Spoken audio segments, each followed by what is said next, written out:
We thank Allah for allowing us the opportunity to come to His home, to pray in His home, and to pray the lunar eclipse prayer. It is a great sunnah of Nabi Kareem sallallahu alaihi wasallam.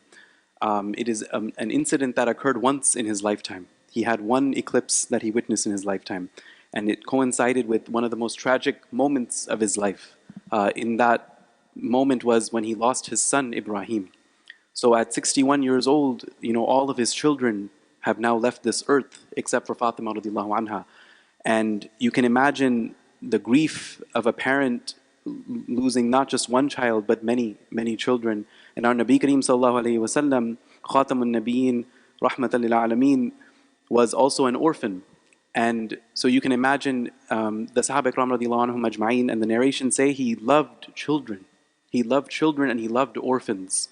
And he mentioned that the person who cares for an orphan on the last day, he and I, or they and I will be this close, and he held his two fingers like this. So that's how much love he had for children that weren't even his own. And it was revealed in the verse, مَا كَانَ مُحَمَّدٌ أَبَا أَحَدٍ مِّن رِجَالِكُمْ, that Allah subhanahu wa ta'ala foretold that Rasulullah sallallahu alayhi wasallam would not have a son who would become a man. So it was inevitable that Ibrahim, this last son of his, would eventually leave this earth. But Allah subhanahu wa ta'ala gave Rasulullah sallallahu alayhi wasallam about a year and a half with him. And then he fell sick, and then his time came to an end, as all of our time will come to an end. And we ask Allah subhanahu wa ta'ala to allow and to be prayed for this, that we leave this earth and our last breath is one that He is pleased with, and that we don't leave this earth until we have attained the maqam that He has destined for us, and that we are successful in this life and in the hereafter, inshallah ta'ala. And it is mentioned that when Ibrahim left this earth, Rasulullah sallallahu alayhi wasallam grieved profusely and cried publicly, and he had not done so. It is mentioned that he had only done so maybe a couple of times, a handful of times at most. One of the times it is mentioned he did this was when he visited the grave of his mother.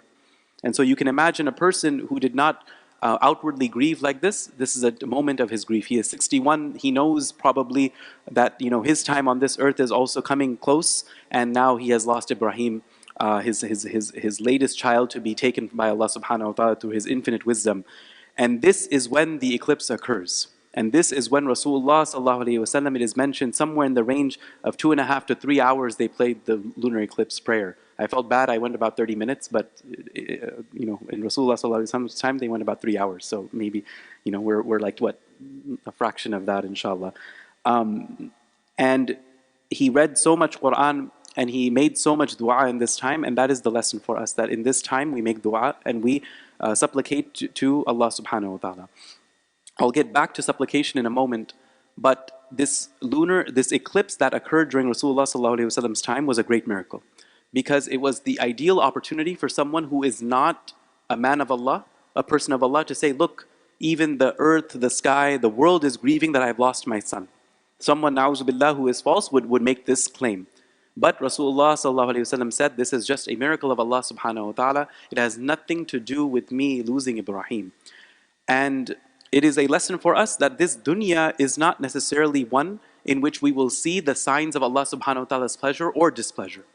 Some of us, they say, oh, I pray, I give my zakat, I do my saum, I went to hajj, I do all these things, but I am constantly in a state of grief, or in a state of despair, or in a state of difficulty. If you are so in this position, then thank Allah subhanahu wa ta'ala. Allah subhanahu wa ta'ala has made you amongst the levels in the maqam of the anbiya. For the anbiya alayhi salam, as we learn from the Quran, are the people that suffered the most in this dunya. Maryam alayhi salam was among the most that had some of the most difficulty in this dunya. Imagine now you are carrying a child. The child is not is from Allah. The child is not through any other means, and you are now faced with this dilemma.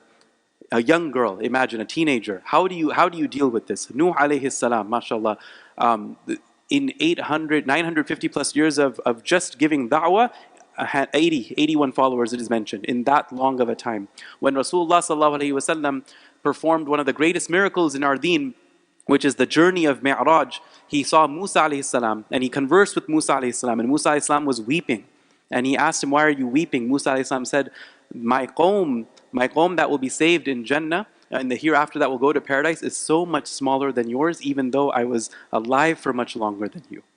And so the prophets, may Allah subhanahu wa ta'ala be pleased with them, suffered the most. And so it is a sign for us, and this eclipse story is a sign for us, that just because we are in a state of grief or in a state of happiness, Allah subhanahu wa ta'ala has given us wealth, Allah subhanahu wa ta'ala has given us health, or as Allah subhanahu wa ta'ala has taken something from us, it is not necessarily a sign of what is to come in the hereafter. For if we were to actually apply that logic, the more we are suffering in this dunya, the closer we are to Allah subhanahu wa ta'ala. And this will hold true, I promise you this will hold true, respected listeners, if we become among those that only go to Allah when things are bad. Imagine if from the vantage point of Allah subhanahu wa ta'ala, if we only go to Him when things are bad, why would Allah subhanahu wa ta'ala give us prosperity? If prosperity makes us go further away from Him, then He in His infinite mercy will say, I will let this slave of mine have a little bit of trial, so that on the day of judgment, on the last day, on the most important day, he or she will succeed, inshaAllah ta'ala. And this dunya, respected listeners, we learn from the narration how feeble and how futile and how minuscule it is. People will wake up on the day of judgment and they will say, it is as if we were asleep for just a few hours. Allah subhanahu wa ta'ala will have two people in front of Him. One person will have enjoyed to the fullest extent in this dunya. They will not have said no to any pleasure in this dunya. They will have been given so much mercy and blessing from Allah subhanahu wa ta'ala, and Allah subhanahu wa ta'ala will take this person and show him Jahannam or her Jahannam for just one moment, and then take him out and say, did you ever enjoy in this dunya? And this person will look at Allah and say, Wallahi, I didn't enjoy one moment in this dunya. And then conversely, a person will will stand before Allah subhanahu wa ta'ala. This person is described as someone who had only difficulty in this dunya. Every corner they turned, there was difficulty. And Allah subhanahu wa ta'ala will place this person in paradise for just a moment and then take them out and say, did you ever suffer in this dunya? And that person will look at Allah and say, Wallahi, I didn't suffer one moment in this dunya. So that is a lesson for us, inshaAllah ta'ala. Now back to supplication. This is one of the moments of supplication where our du'as are accepted, and it is coincided, mashallah, the lunar eclipse has coincided with the second ashra of Ramadan, the ashra of Allah subhanahu wa ta'ala's forgiveness. And how we can attain Allah subhanahu wa ta'ala's forgiveness is by making du'a. And the Quran al-Majid shows us the prayers of the Prophets Anbiya alayhi salam before us. The Prophet of Yunus the dua of Yunus alayhi salam in the belly of the whale, the dua of Prophet Nuh alayhi salam, the dua of Prophet Yaqub alayhi salam, so on and so forth. We have all these du'as at our disposal, many of which inshallah we made today. And it is important that we understand just how much Allah subhanahu wa ta'ala wants to give us through His dua. It is mentioned that the person that recites Allahumma ajirni minan nar 7 times, hellfire asks Allah subhanahu wa ta'ala. Hellfire asks Allah subhanahu wa ta'ala. Hellfire says, your slave is asking protection from the hellfire.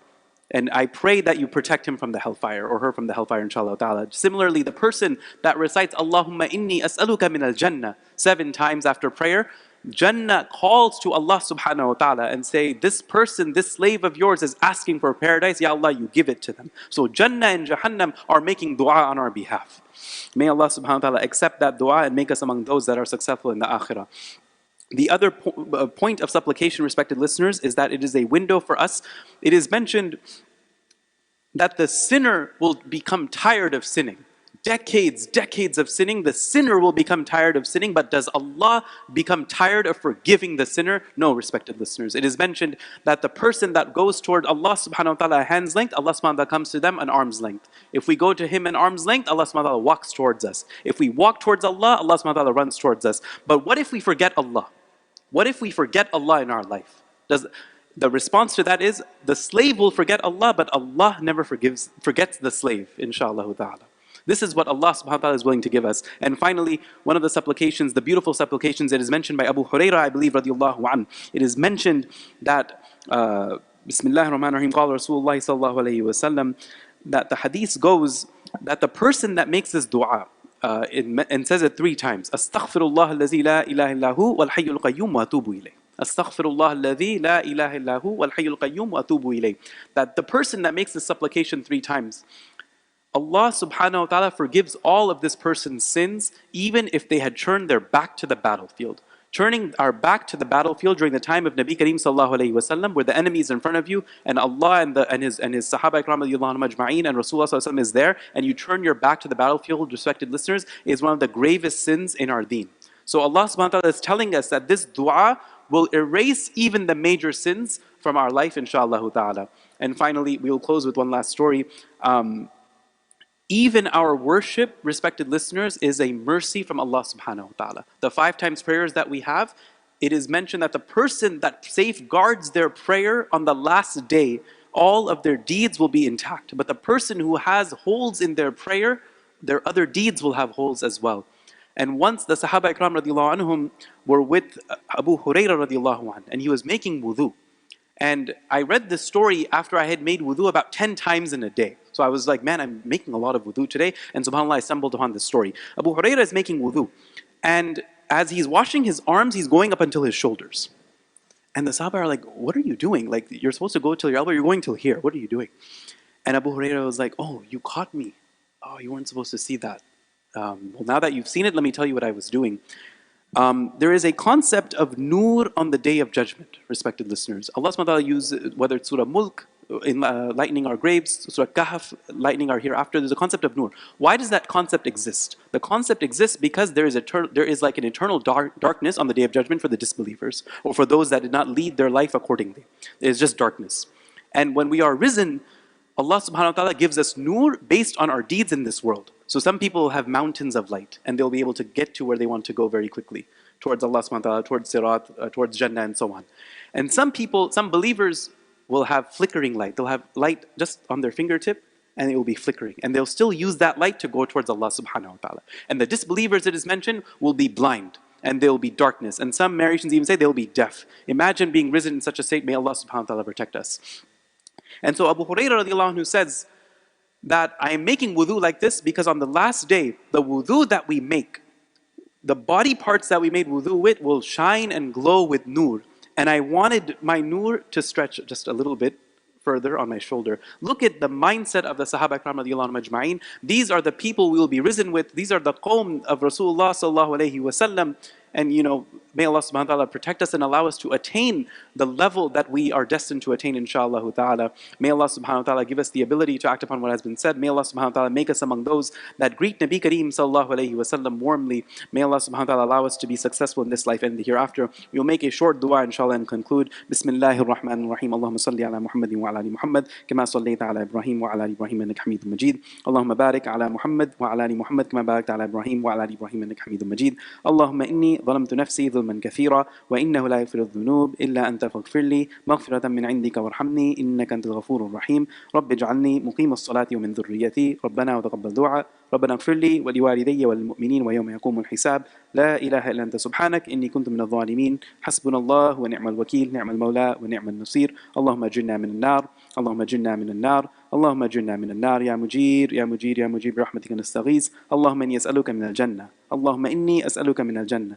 اللهم إني أسألك من الجنة ونعوذ بك من سخطك والنار اللهم إنك عفو كريم تحب العفو فاعف عنا. Ya Allah, you accept our prayer. Ya Allah, you reward each and every person that has made the effort to come to this prayer. Ya Allah, we have work, we have commitments in the morning, we have families, Ya Allah, but we have come to your home seeking your forgiveness, seeking your pleasure, and seeking the eternal success in this life and the hereafter. Ya Allah, you grant it to us. Ya Ilal Alameen, you grant us eternal nur in this life and in the hereafter. Ya Allah, you allow us to not suffer for one moment in the qabr, in the barzakh, in the hereafter. Ya Ilal Alameen, you allow us to be among those that are under your arsh, under your throne on the Day of Judgment. Ya Allah, you allow us to be among those that Nabi Kareem sallallahu alayhi wa sallam intercedes for, and his intercession is accepted. Ya Ilahal Alameen, allow us to greet Rasulullah sallallahu alayhi wa sallam, Khatamun Nabiyyin, Rahmatan lil Alameen, warmly. Allow him to embrace us, allow him to be proud of us, allow him to hold our hands and take us into Jannatul Firdaus. Ya Ilahal Alameen, allow him to feed us the water of Kawthar through his hands. Ya Ilahal Alameen, we ask that you allow us to honor this month of Ramadan, that you allow us to honor the Ashra of forgiveness, that we attain your forgiveness, where it is mentioned that Rasulullah sallallahu alayhi wa sallam says,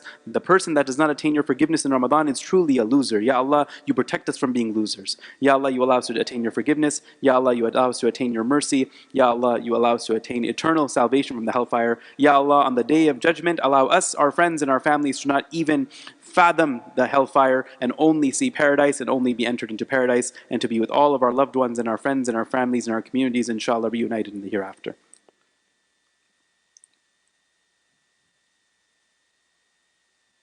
سبحان ربك رب العزة عما يصفون وسلام على المرسلين.